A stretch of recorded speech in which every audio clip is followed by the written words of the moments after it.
Thousands of Montana children are in a limbo called foster care. It's a system kids enter afraid and alone and often turn the age of 18 without finding a permanent home. That heartbreaking reality is known as aging out.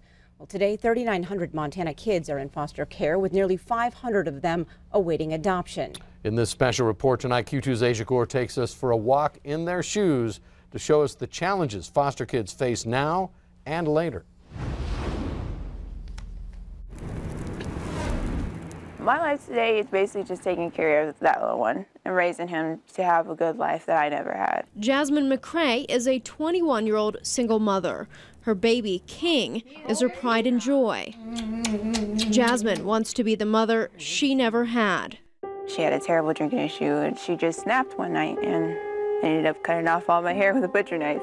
My brother ran in the snow in just his pajamas to go get help. I do have a big scar on my head.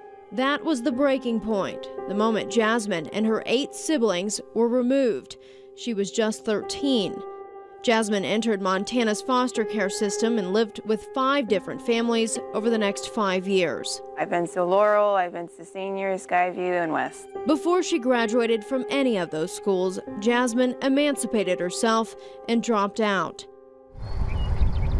Nearly 300 miles away in Glasgow, Jimmy Walker was removed from her home after Child Protective Services learned her mother was an alcoholic and her boyfriend a sex offender. She would blame me for her financial problems because they took my part of the Social Security away. Walker's father died when she was an infant, so she was placed with a foster family in Livingston, where she lived through 4 years of high school.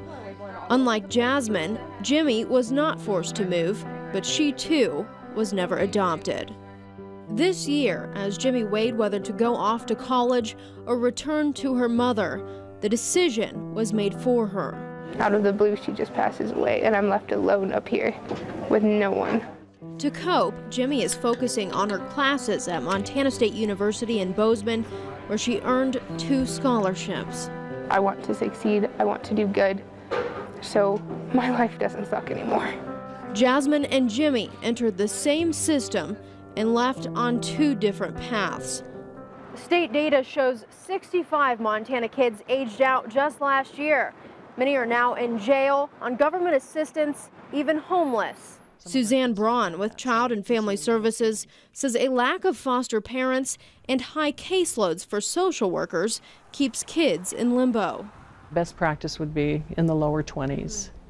So our workers are carrying double that. To help bridge the gap, programs like Chafee offer career guidance and life skills. Early on, I really pushed education and learned really quickly that these kids don't grow up in homes where they're required to go to school, and that's not made important.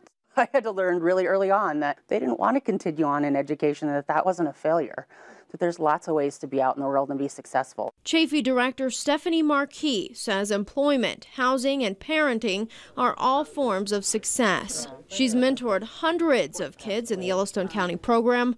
Only 2 graduated college. Their mental health gets in the way of all of this. So they have a lot of grief and a lot of trauma that they face that normal kids just don't have to go through. Tumbleweed crisis counselor Rebecca Perfett answers calls from teens in their darkest hour. I've had numerous calls of just, is there a place that I can stay tonight?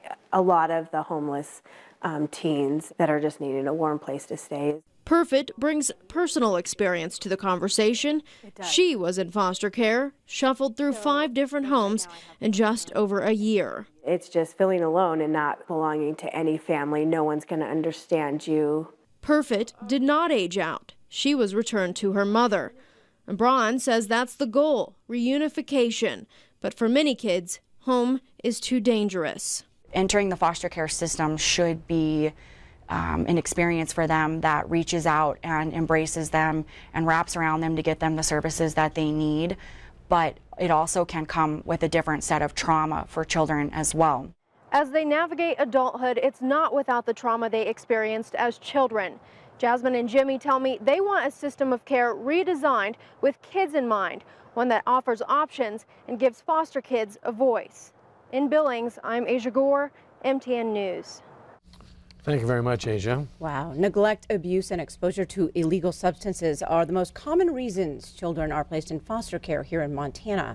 To learn more about how you can help, we invite you to visit our website, ktvq.com, for more information.